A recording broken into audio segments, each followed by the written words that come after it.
Hey everyone, what's up? It's Greg Srizavosti with the Deepest Dream Podcast. I'm with my partner on the Deepest Dream Podcast, Deandra Miranda. How are you, Deandra? I'm doing great. It's another beautiful day, paradise, happy summer. It's crazy how it's already August. Wow, there's so much to catch up on, and hopefully you're having a great summer as well and gearing up for the fall. Gearing up for the fall. Also, we're gearing up for maybe a new direction on our podcast. Some things I think that's been in the making for the last maybe even decade. Deandra's always wanted to be part of the media, and in many ways she has been, with a career as well in modeling and communications, et cetera, et cetera. And now with this Deepest Dream Podcast, we're trying to figure out, what do we want listeners to take from our podcast? Or what do we selfishly want to get out of this Deepest Dream Podcast? I'm going to yield the floor to you, Deandra. I'm going to put your feet to the fire. Tell me what you want. And what do you want to express? I know it's hard to say this in a soundbite. I live in a world of sound bites, but what do you want to say? I guess a little bit more than a couple of sound bites. Just what do you want?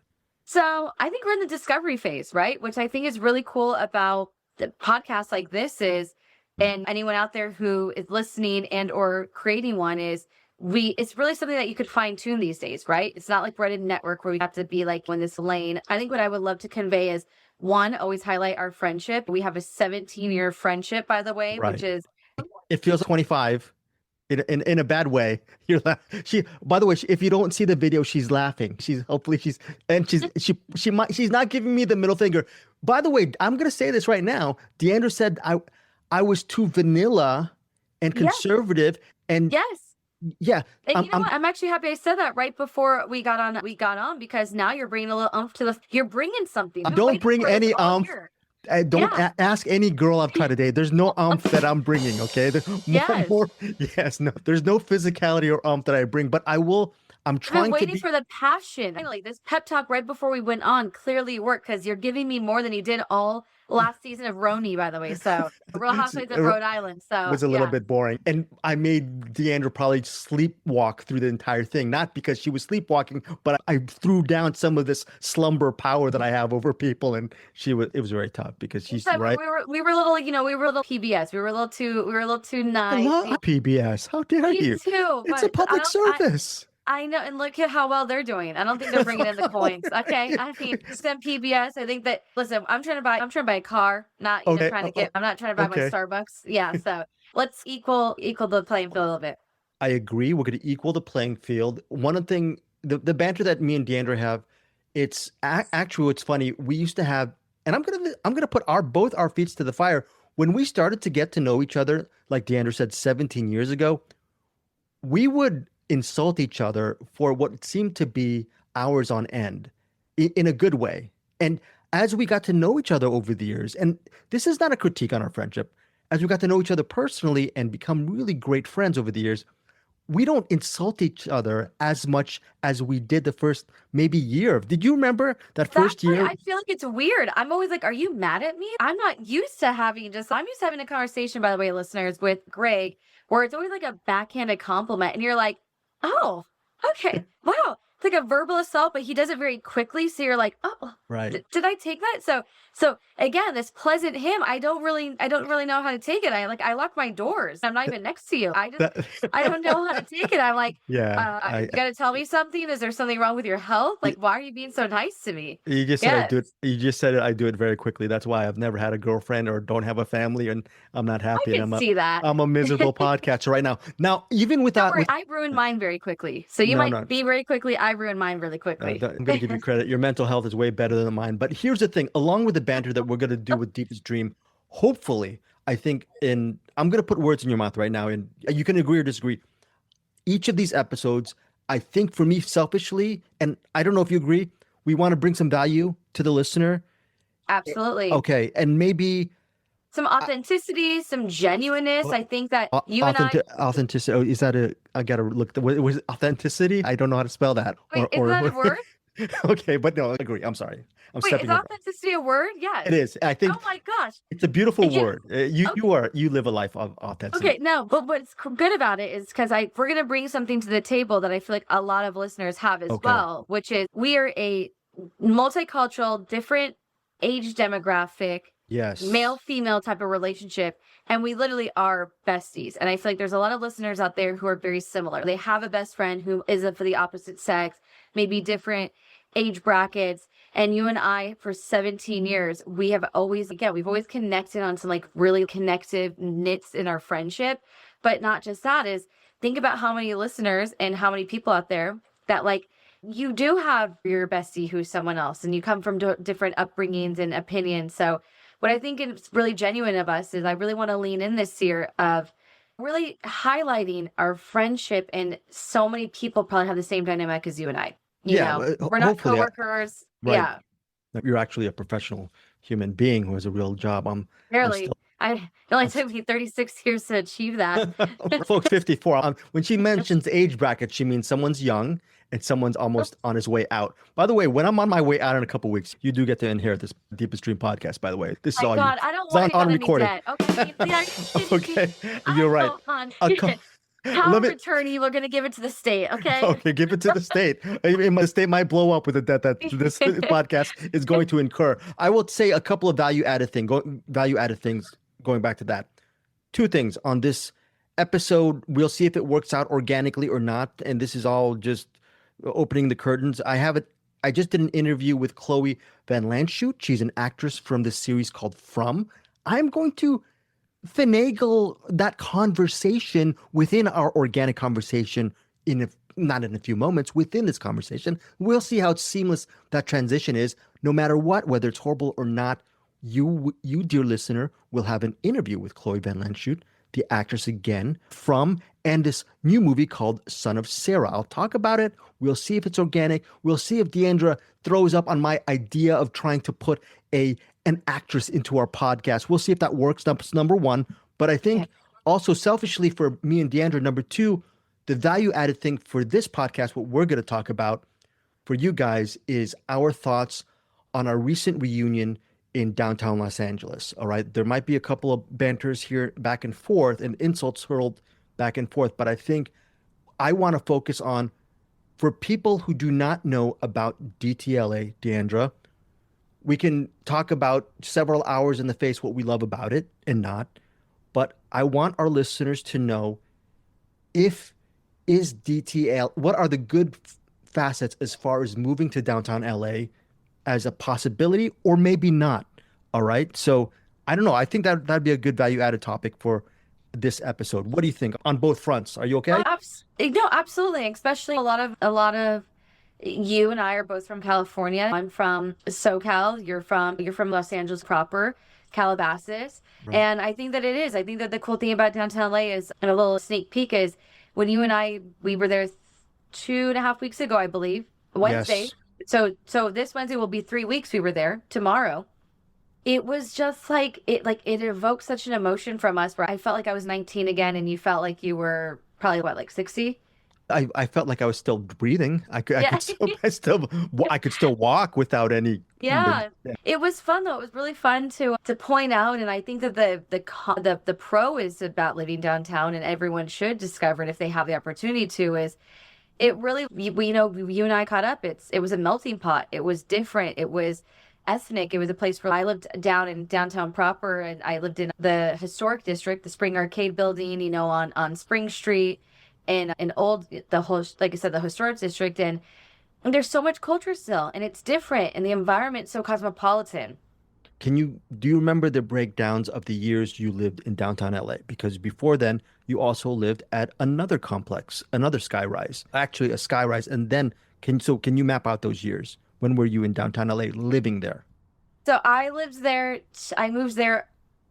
Oh, shoot, I moved there September. No, I actually think I moved there August. The end of August 2000. That's when I moved there. Okay. Wow, it seems so crazy. And I lived there so I lived in the Promenade Towers from 2009 to 2010, only 1 year. Sorry, this isn't a plug. Terrible place to live. Hopefully no one goes into. I'm so sorry. I'm trying. I was gonna reach out to them after this. No plug. It was one of those first no plug. It's not sponsored. It was one of the first apartments that they just get young people in there, and it was a complete shit show. Wow. roaches and smelly and mold and nothing worked and whatever. But then All the wonderful downtowners over at the Figueroa corridor say hi, by the way, D, for that. yeah, but that made sense. They were in a condo. I was like in a makeshift, and I had a roommate at the time, and she got the place when I was at work, and she had to pick that one effing unit that was right in front of the bus stop on First Avenue. Hear them ding, ding, like all I day, remember all that night. noise. The Okay. doors open, and I Okay. was like, how out of this was one of those mega buildings where I think there probably was, no joke, like 700 units. And I'm like, how does 702 towers? You picked the one near the bus stop. And she's like, oh, I didn't know. This is the one they showed me. And I was like, ah. And then I remember our friend Ben and John, they moved into the other tower and they got a sick view overlooking the pool. I was like, so these guys moved in after us and they got a sick view over the pool. And we had to be right on First Avenue with that stupid bus stop. So If if you actually lived in that unit that Ben and John got over at the Promenade Towers, do you think you would have enjoyed yourself there and maybe even lived there longer or not?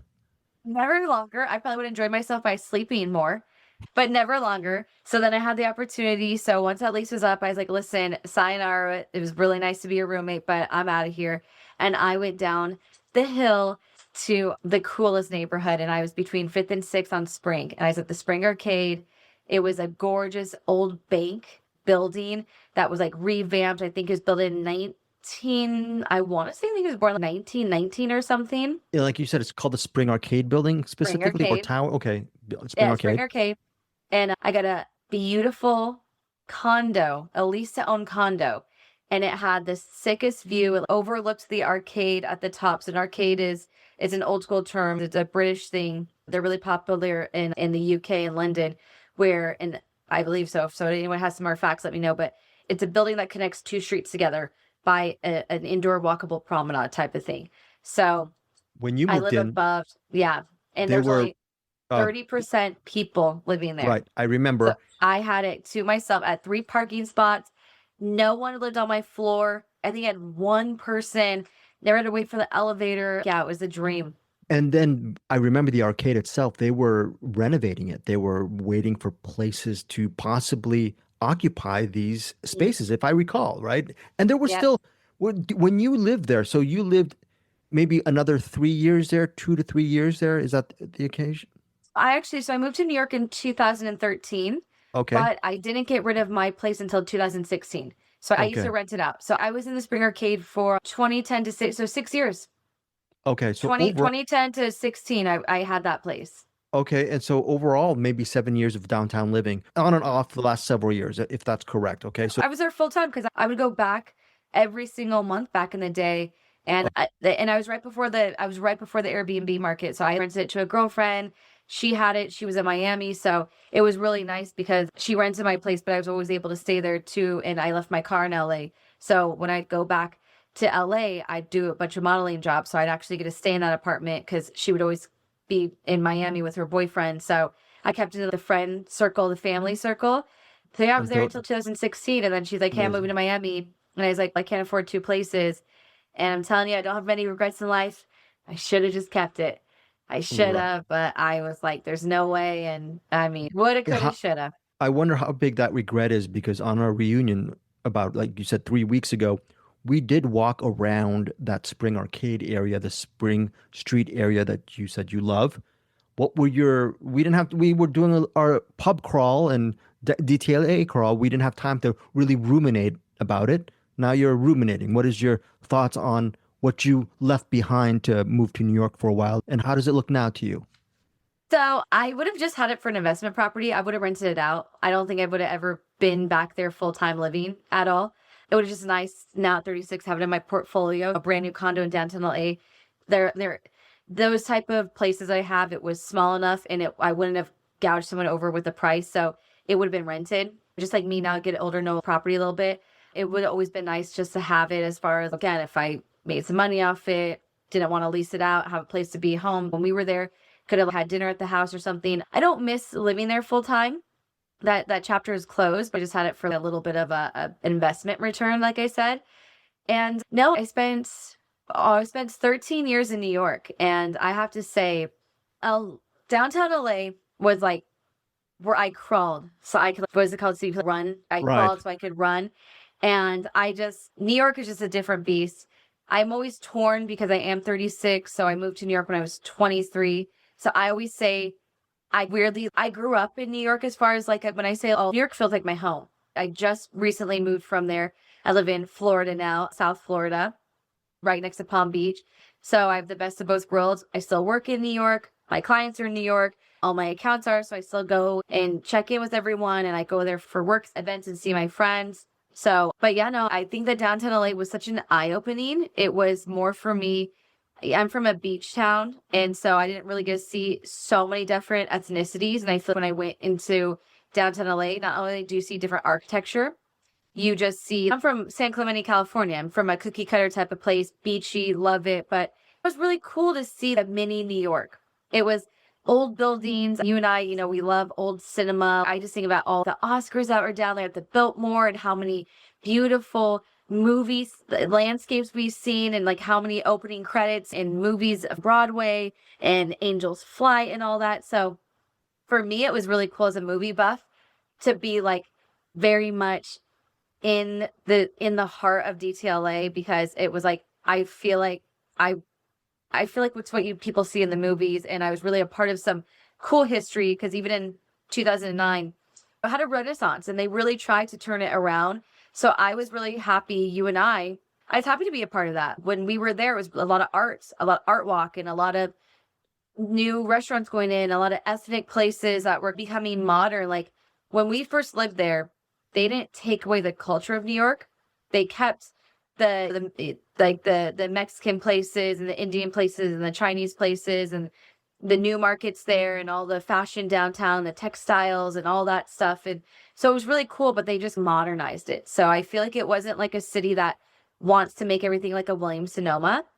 When we were there, they really leaned into the avant-garde and the artsy type of environment, and the culturally different and ethnic. And obviously there's some bad socioeconomics down there because there's a lot of homeless people. But when they was developing, when we were there, they didn't push them out right away. Like, all coexist, which I thought was really we lived in an amazing time there, because nowadays when they gentrified, it's just like, boom, out, here's all the new stuff. So didn't it backfire because it didn't really take off as the way I thought that downtown LA was going to take off. Fortunately, there's a big homeless problem and it's a little dangerous and all that, but just architecturally, when we were there, it still melts my heart. Okay, so Deandra mentioned the homeless, or if you want to say unhoused, whatever term you want to use, that is still an epidemic in downtown LA. I don't have the figure on that. For the value added thing is, definitely do not live a block away from Skid Row if you're deciding to rent or purchase. Maybe that might be a good first piece of advice regarding downtown LA. And I'm not being facetious about that. But so is there crime? Yes, there's crime in any big city, but things are different in LA. When the day that Deandra and I were there, I had a great time, because this was like our old home in many ways. Deandra, it's imprinted on her because she did it when she learned how to, like he said, learn how to crawl when she was a youngster, and she grew up in New York. And it is a mini New York. That is not a pejorative on downtown LA, because downtown LA will never be and can never be New York, but you don't want it to. You don't want it to be. I think downtown LA has it's so cool. It has such an interesting culture, because it's also very like Hispanic driven, because we are all in Southern California, closer to the border.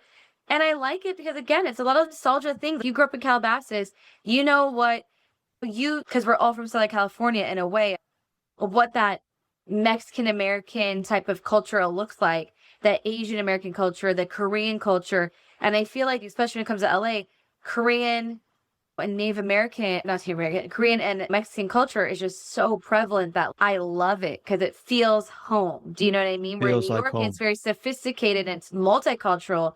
But I love when I go back to LA, in California in general, is just has that. You really do feel like you're so close to another country, because we are so close to the border.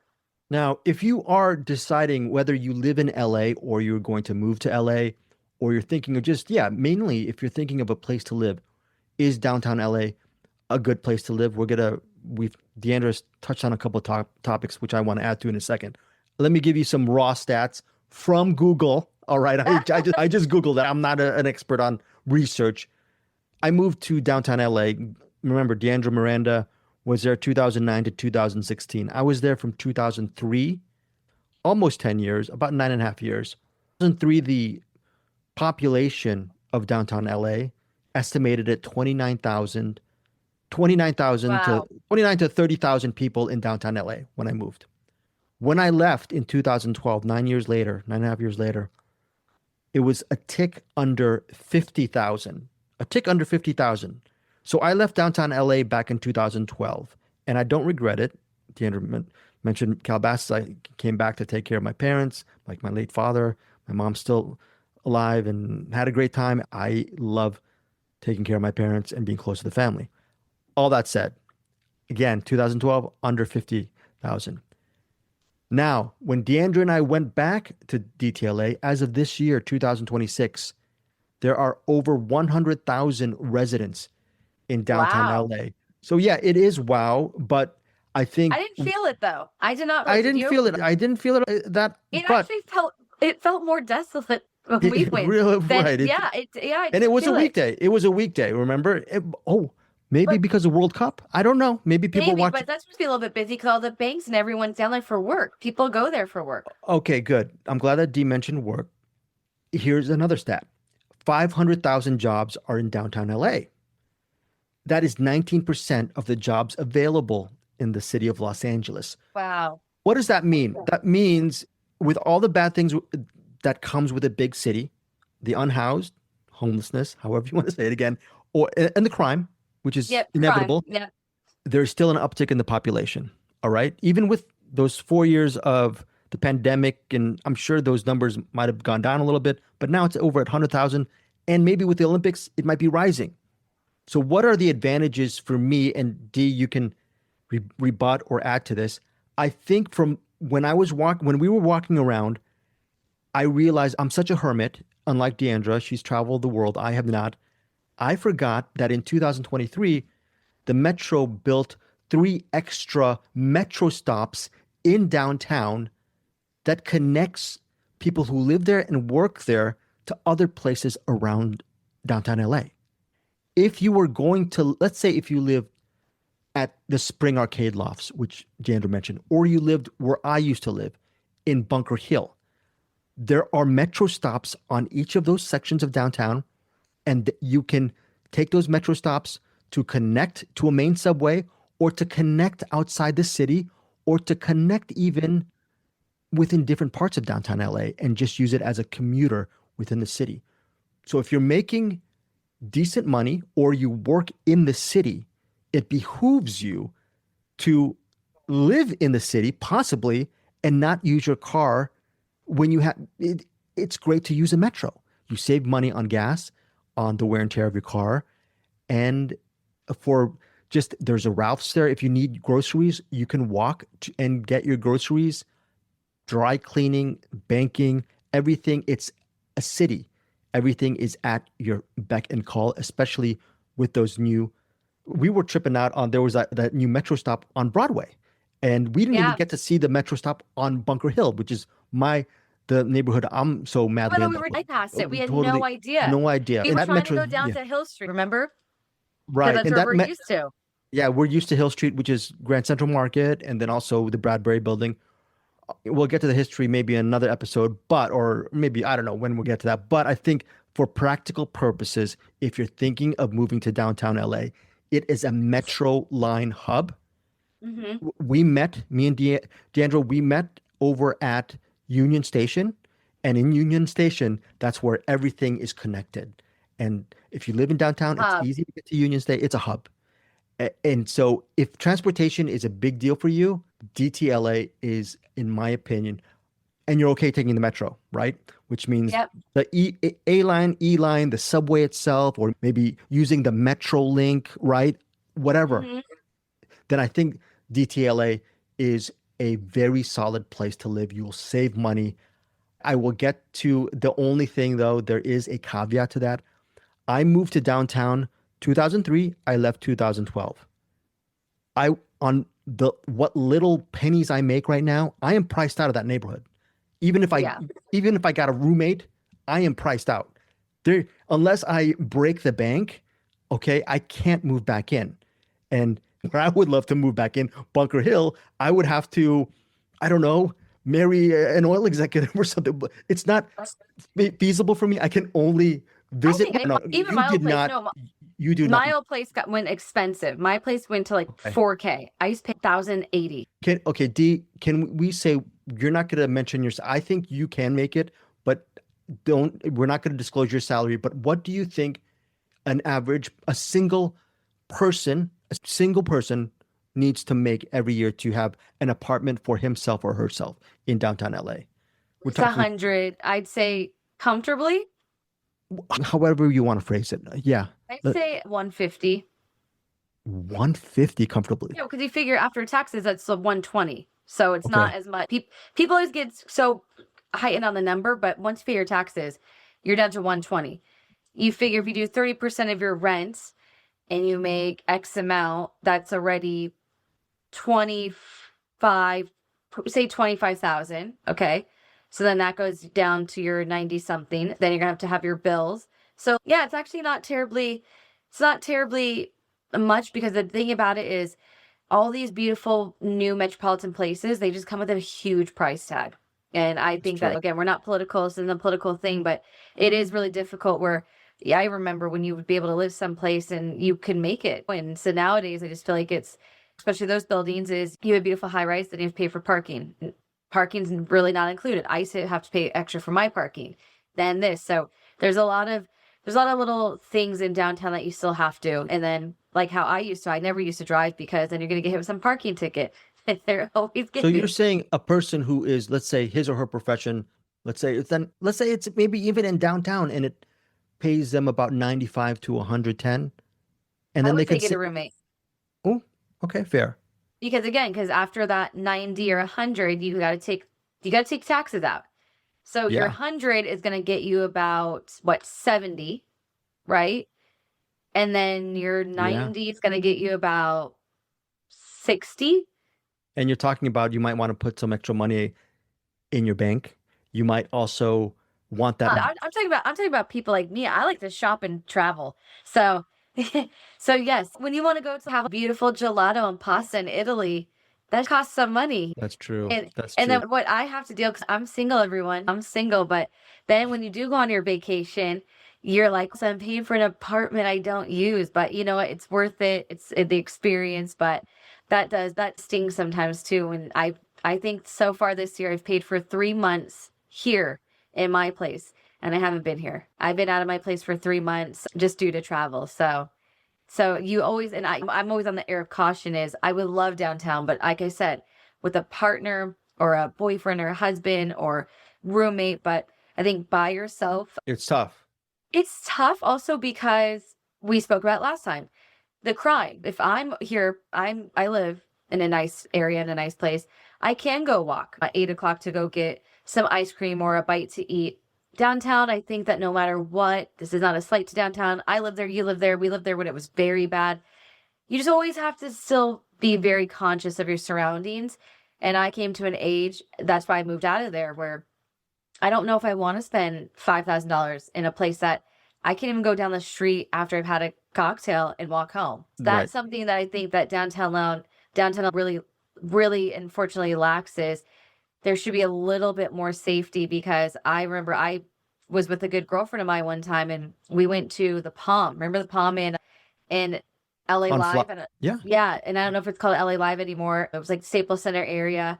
Maybe now it's Crypto Arena or something. Yeah, But crypto.com. Yeah. but we walked back to my place on Spring, and it's not very far. We're talking about like Figueroa and 11th. You know what I mean? Not far at all. I've done Spring in between 5th and 6th, five avenues this way, a couple blocks that way. Yeah. And we literally had to flag down a police officer and have him follow us home because there was like a crazy guy. And again, when you're 20 years old, 21, you're like, oh, it's not that big of a deal. Now at 36, I would be so pissed to go drop $200 at the Palm or Fleming's, whatever it's called. I think it's a Palm.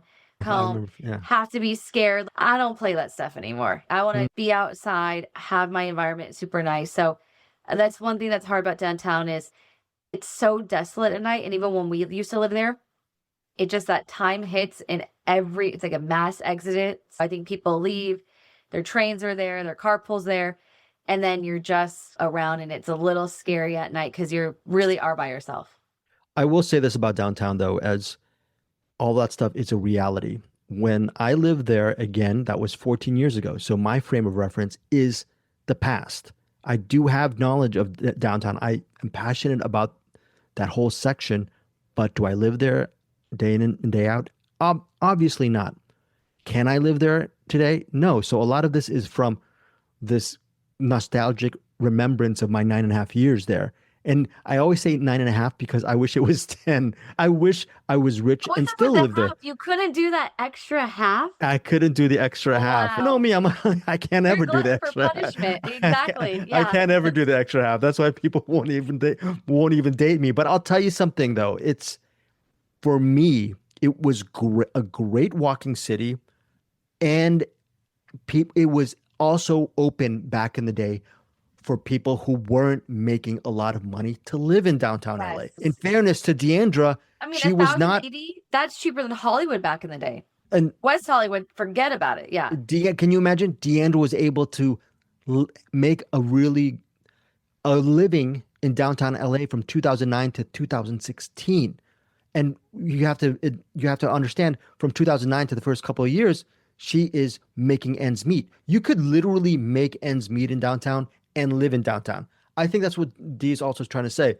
The reality of downtown today is and I feel bad. Maybe the value added conversation is for people. I would still think 110 to 120 would make it, but Deandra is more knowledgeable about real stuff than I am. Right. And Well, so she no, says, 120 to 110 is that, but that's after taxes. We're on the same number. okay. But I think that minus the tax, if you're having that and you are that is your total net after taxes. Yes, I totally agree with you. 120 to 110 for sure. So if you are making that target, D, for people making that target or around that target, is DTLA a good place to live due to that metro hub? Or do you think, would you advise them because of that metro hub that they don't have to drive, they can do a lot of things without their car? But you also saw, it's a catch-22 because you saw me. I took the train and then by 5:40 I had to not take the train because it was stopped. You know it more than I do. You know the metro more than I do. But my train, the last train of the night was 5:41. Imagine if I missed it and you and I were at dinner and I didn't check. That would have cost me a $400 night because I would have gotten a hotel room. I'm not going to Uber. I would have gotten a hotel room, got some coffee, took the train the next day. I'm already there, might as well. So that's the only thing is, if someone has a very strict schedule, I would say think about it. But secondary is, and again, I'm not a finance major, but I also don't like to live anywhere where it's more than 30% of whatever. So if downtown LA, so say if you are making that 120, 110, if the condos are 35, 40, 38, 41, I don't know if that's a good investment either, because that's more than 30% of your salary. So it's everyone's comfortability level, but I stopped doing that whole, I'm going to live in the high rise and then not have, like, I like to give myself 30% to live, and then other than that, it should be. So it really has to go back to the prices of just like the condos now. I think when we were there, the condos were exponentially doable for 30% of your income. Now, I don't think so. I think those condos are 4,100 easily. Okay. For the people who make that money, what are they gaining from living in downtown? People who make that cut. I think a community. So one, you are around every bar and restaurant. There's a big cultural hub as far as art, tons of art. Down in the art district, they have so many cool places. I remember back in the day, like there would be places where like you had to produce a body of art and get accepted into a building because it was only for artists. I think same thing. A lot of great jobs are. When I modeled, I would walk to work 99% of the time, which was super great. See all the traffic on Main Street where like Main was. And I would be, because they'd fork off. So Spring and Main would go this way and it'd fork off right there on 9th Street. And I would love it. Even like you and I, a good sense of community. Hey, what are you doing? Like New York. Hey, what are you doing? To go grab a bite, to grab a cocktail. Cool. Like that's what I really do love is I think that once you're in downtown in that hub, You have a lot of friends, a lot of creative people, and everyone really does live very much like a community. I don't know how many times Pockets I've of been to, yeah, pockets of dinner, communities. yeah, dinner parties, movies in the park, farmers markets, live music over there at the Omni, that little concert hall. You can go to a Pershing. museum. Yeah, you Yeah. could go to the museum. You could go see the Philharmonic. So, as far as like that, it's great cinemas. A lot of those old movie theaters on Broadway will do specials. Will they're actually open up and do screenings. So I think if you're someone who has like a little bit of, I guess, an old soul and really wants a community dynamic, I think it's great for people who are new in town, say if they move from a different state.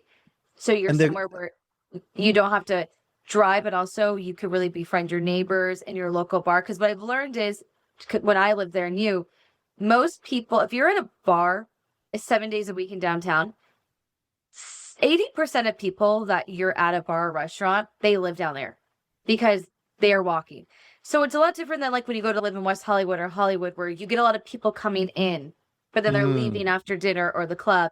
So right. downtown was a really good place to meet some friends because people live and stay there. Very local. You meet someone, oh yeah, I live in this building. Oh cool, I live in this. You start to see, I think it's a really good connective community for sure. But And again, everyone takes pride in their community.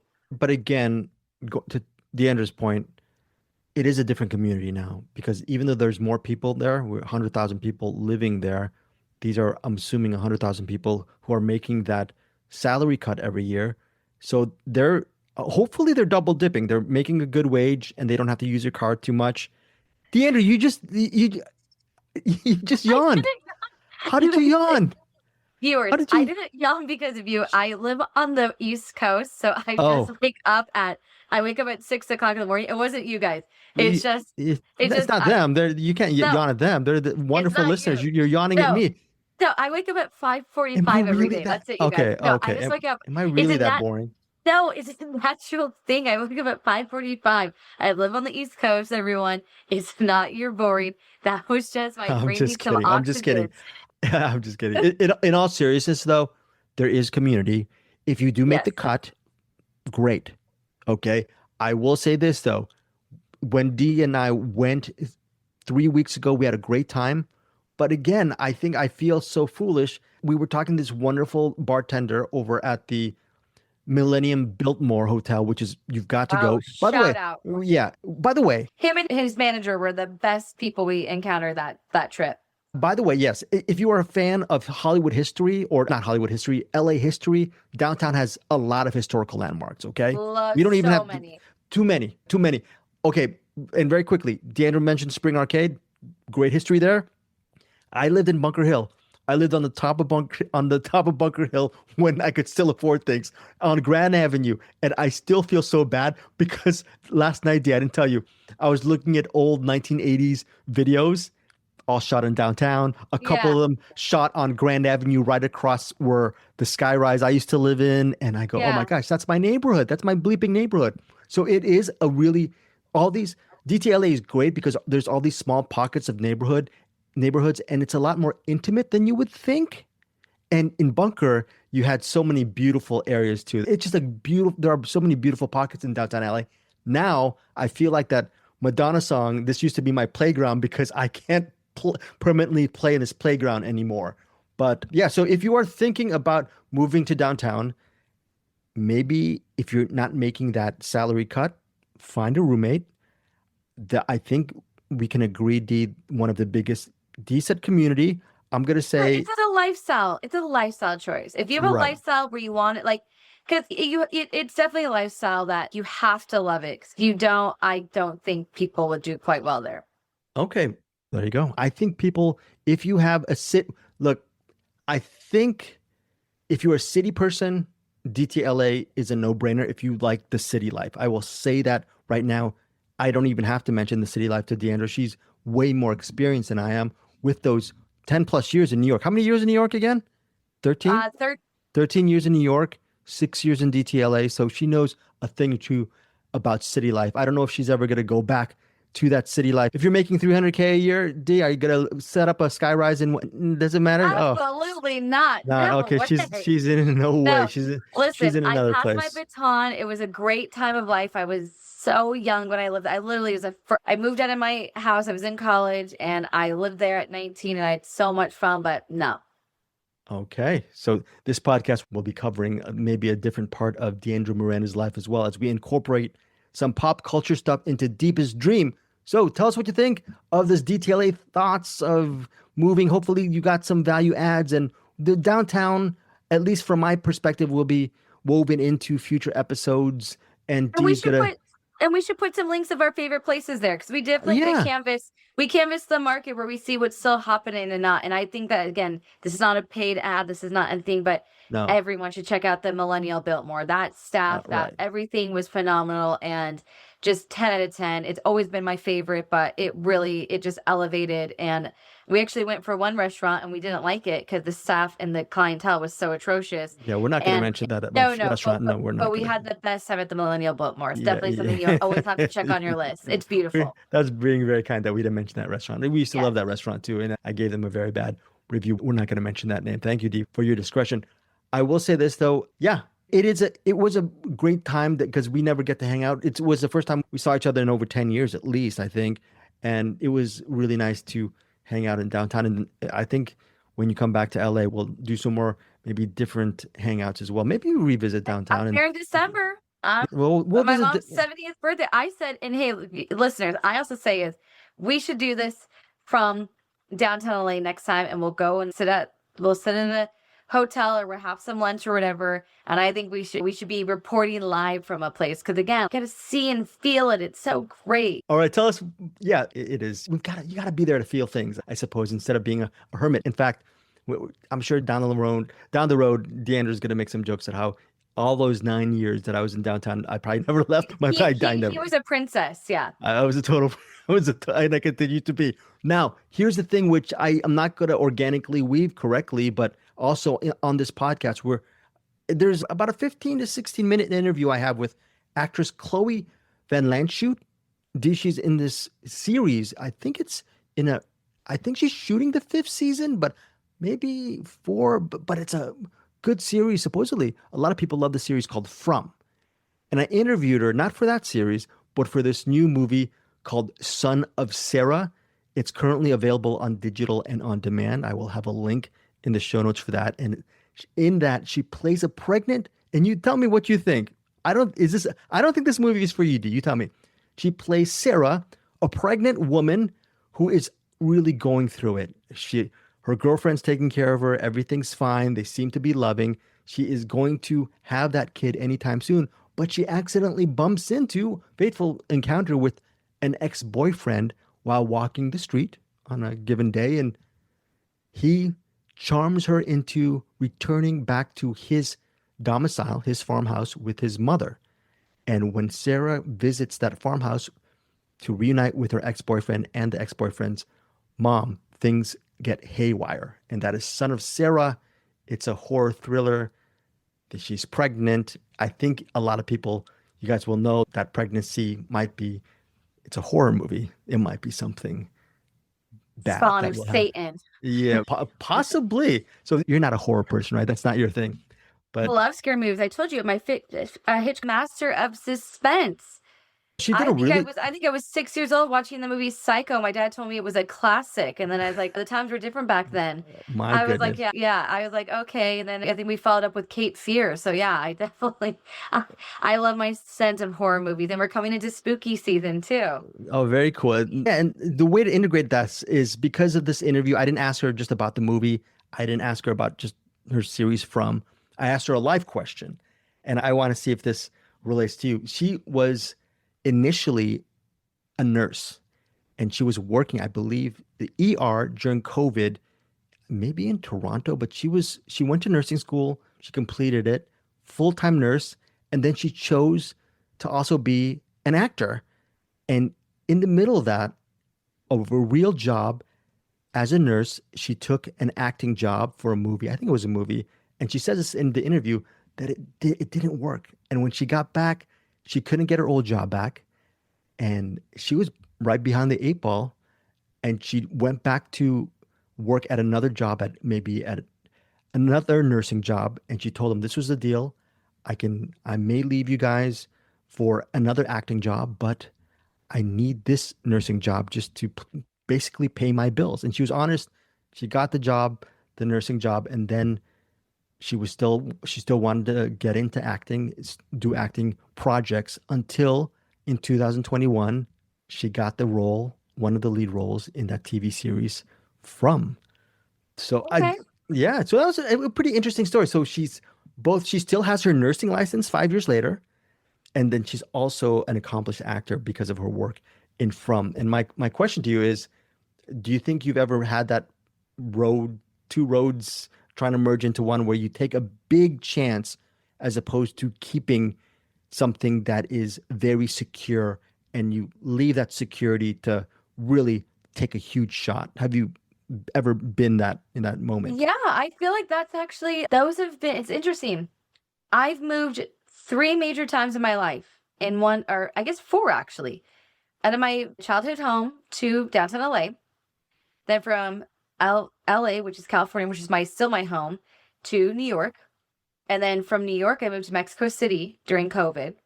And then and then I went back to New York after Mexico City. And then this recent one, I moved to Florida. And again, just very okay. So I think every major move I've had has been really influential because it really has been one of those things where, and I don't know what it is, but it's like, I'm just like, I'm going to do it. And I do it. And everything falls into place if it is. But yeah, it's really interesting because I'm like, wow, what's crazy about it is I'm someone who, it's just weird. I've never had a big plan. I never had something where it's like, oh, I'm just going to work out. Even when I moved to Mexico City, I was in New York during COVID and I went down to a birthday party to Tulum. And I just was like, not really feeling the birthday party. I was there for 2 of them. So I did 2 weeks. It's like, you know what? I already have my bags. I'm like, I think I'm going to go explore. I went to Oaxaca the next day. I cut the birthday party a little short because we weren't really doing anything. You were drinking on the beach. I'm like, okay, this is fun. I'm going to do something different. Moved to Oaxaca, was there for a month. Then I went to Mexico City for 5 months. And yeah, I ended up just spending 6 months there. And everyone's like, are you going to come back to New York? And I was like, I don't know. And then I got a phone call and I got a job offer back in New York. And I was like, all right, same thing. Left Mexico City, went back to New York, did that. Then I got my job that I have now. It's remote. And I was like, all right. And same thing. I just moved. So yeah, I've had definitely times where I'm like, you know what? I just took that leap and you just dive yourself into it. But yeah, some major life events by just not having it all figured out. That's very cool. So that is Deandra's spin on that. That was organic. That was an organic introduction to the upcoming interview with Chloe, Very right? That's okay. authentic. Yeah, that was authentic, right? Even I agree. and Deandra's yawn while I was speaking was authentic as well. Really Don't worry, loved so that. my back cracking too. Her back's cracking, and she showed me her domicile, and she really made it look really beautiful. Her place is Yeah. great. All the hard work she's done. Now, next week, we're going to figure out what we're going to do next week for the second episode. This episode was our episode on downtown LA, should you live here or not, plus the interview with Chloe Van Landschoot from Son of Sara coming up very soon. But before we go, I think Deandra Miranda, for our Deepest Dream podcast, you should have any insightful sign-offs or whatever sign-offs. You do whatever you want. I just want to say is that, no, again, just always thanks for listening. This is a passion project. We obviously are here.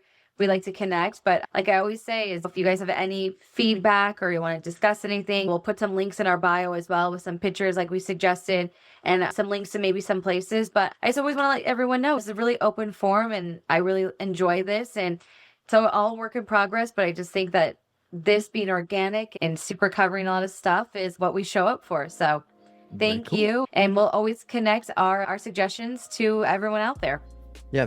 Thank you, Dee, for that. And regarding open forums, please comment on our YouTube videos or our podcast. Just comment and tell us what you think of downtown LA. Do you live there? Are you planning to move there? What do you think of Chloe Van Landschoot? Do you like her work? Have you seen her short film Tidal, which I loved? I'll put that link for Tidal as well for her stuff, as well as a link for Son of Sara. Tell us what you think of Son of Sara as well. Hopefully this was a value-added podcast. We'll see you here next week over at, what's the name of the podcast, Dee? The Deepest Dream? I think so. We'll see you guys. So, Chloe, first up, Son of Sara, I just have one big complaint regarding it is I want to see a sequel immediately. Do you think I love the world building behind this film. Is there a possibility that this is something that will continue on for at least another film, or am I just out of my mind? I think he's planning on it. I think people need to go watch the film before we'll get greenlit to make the second one, but he definitely has a plan of a trilogy. So fingers crossed. He has a plan, and your plan, you're going to be okay with that as well, right? That's something you really enjoyed making this production as well. Yeah, I had a ton of fun playing Sarah, and I'd be very curious to see where he takes her next and the baby. So yeah, totally. This movie has a ton of physicality to it. What was the biggest challenge of making this production? Because a lot of it deals with what's going on just internally with you on a physical and also emotional level. Yeah, I really enjoyed that. I have a big movement background, so being able to tell a story with my whole body was exciting for me.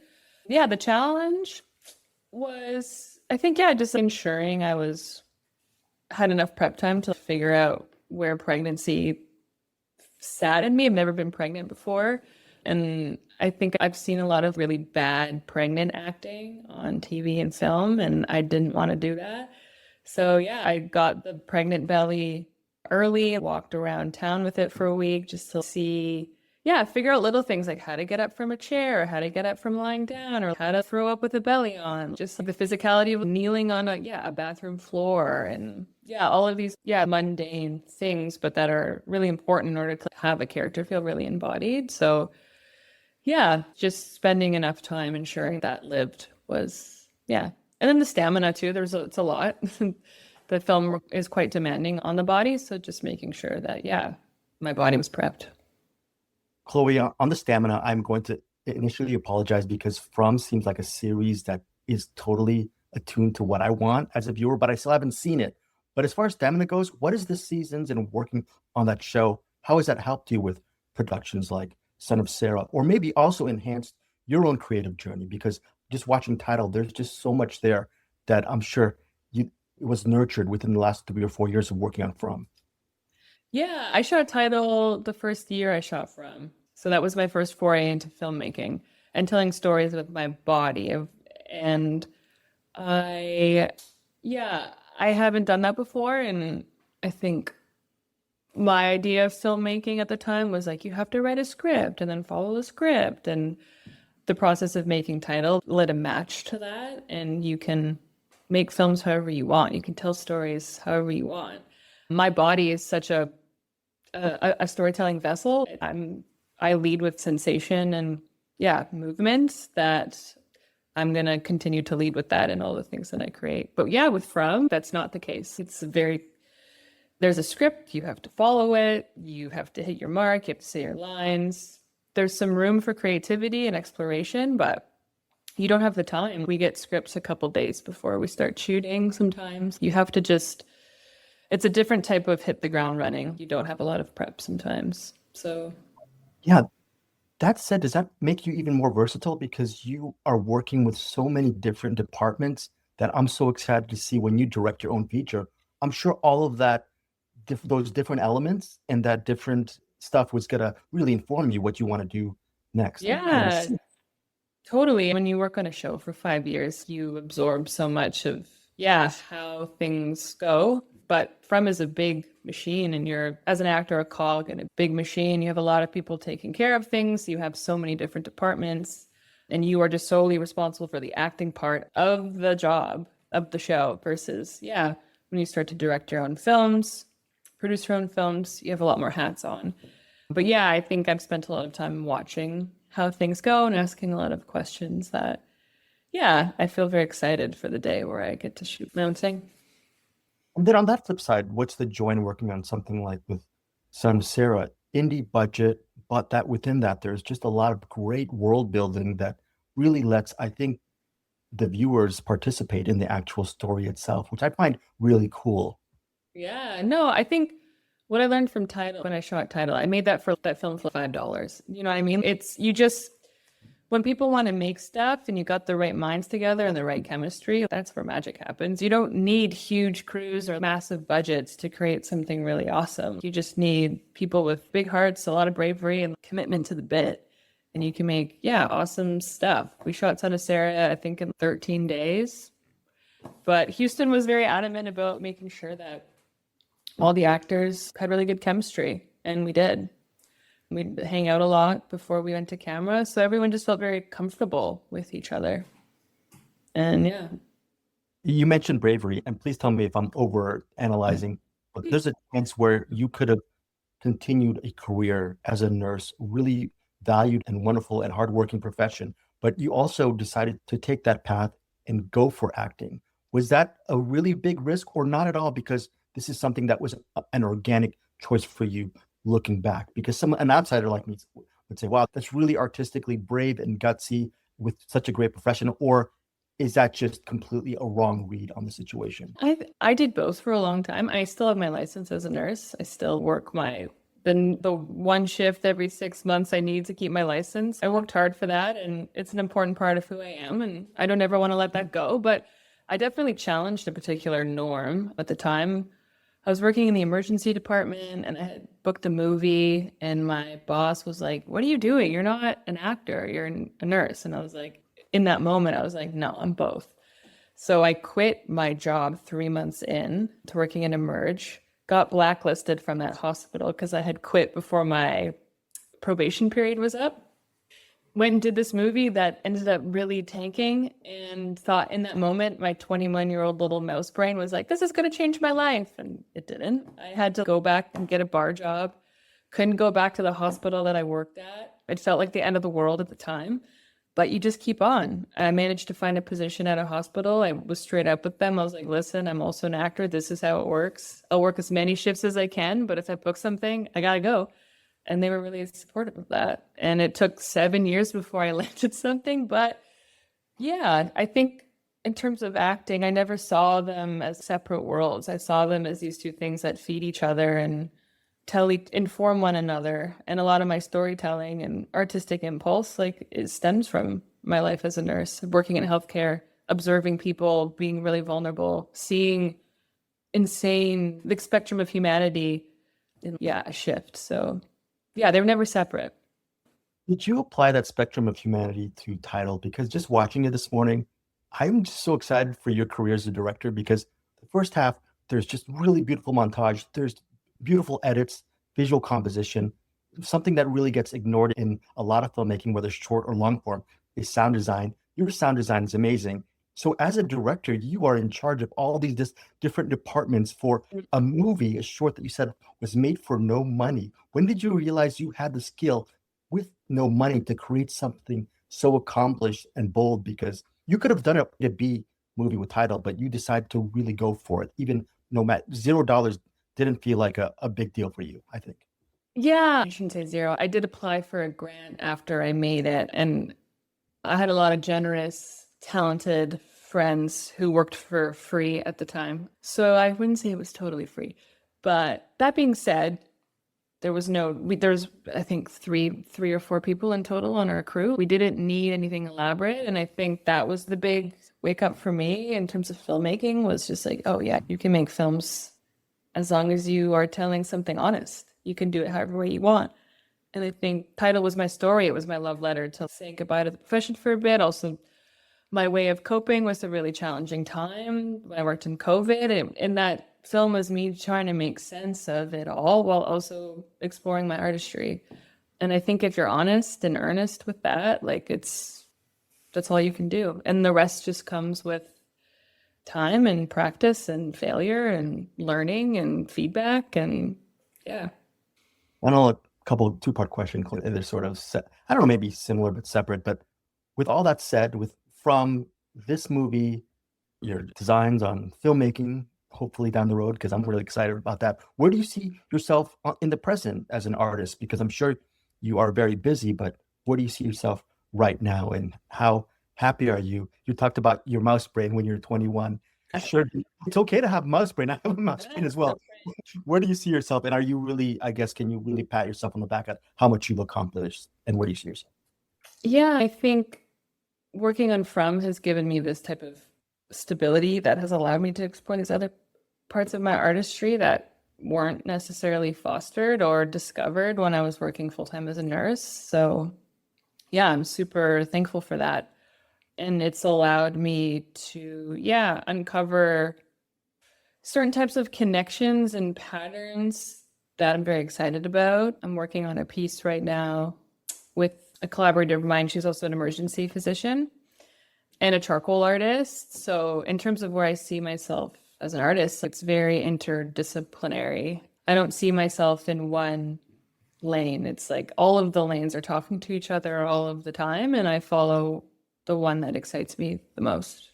Yeah, so I'm going to recommend Son of Sara. Really enjoyed it. I gave it a really good review on the podcast, but I want our listeners to get a movie recommendation from you. It could be, I guess, one of your all-time favorite films, or maybe something a movie that really strikes a chord and is personal for you, and what makes this movie unique. Oh, it's movies. Whew. I think I have two. I recently watched a film by this Japanese director, Hirokazu Kurita, and it's a film called Afterlife. Are you familiar with it? Okay, here's the thing. Several years ago, Patton Oswalt said, "Have you seen Afterlife?" Actually, this was years ago, and I said no. And he basically was mad at me because I hadn't seen Afterlife. He said, "It's a life-changing movie." I've seen Kurita's other movies.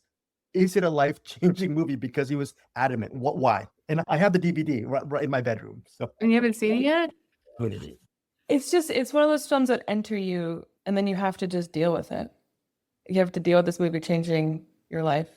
I don't want to say too much because I want you to have your own experience with it. But it completely, this piece I'm working on with a friend, this film validated my instincts in terms of the types of films that can exist and be celebrated and that tell really big, important, complicated truths in a really beautiful, grounded, almost mundane way. And because of that, it's that much more profound. Do you want me to do you know what it's about?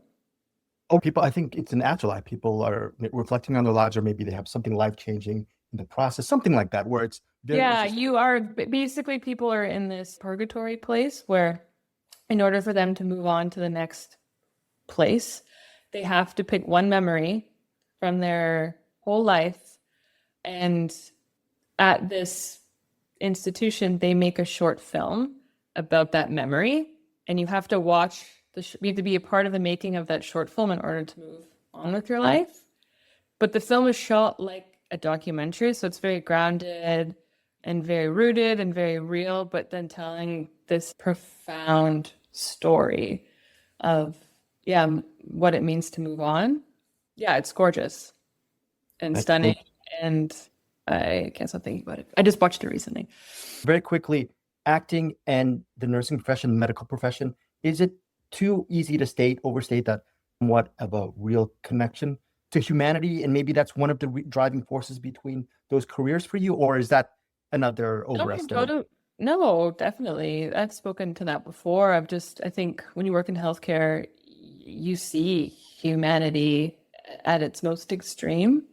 And if you want to be telling stories, it's a very fertile ground to pull from, because those are people's actual lives, experiences, feelings. And being witness to that, I think, inspires a lot of the stories that I want to tell. And even working in healthcare too, those institutions and those colleagues that I have and what they have to navigate. I think being an artist and leaning more into my artistry has allowed me to zoom out and see these patterns and see these connections and start to, really merge these two worlds in a way.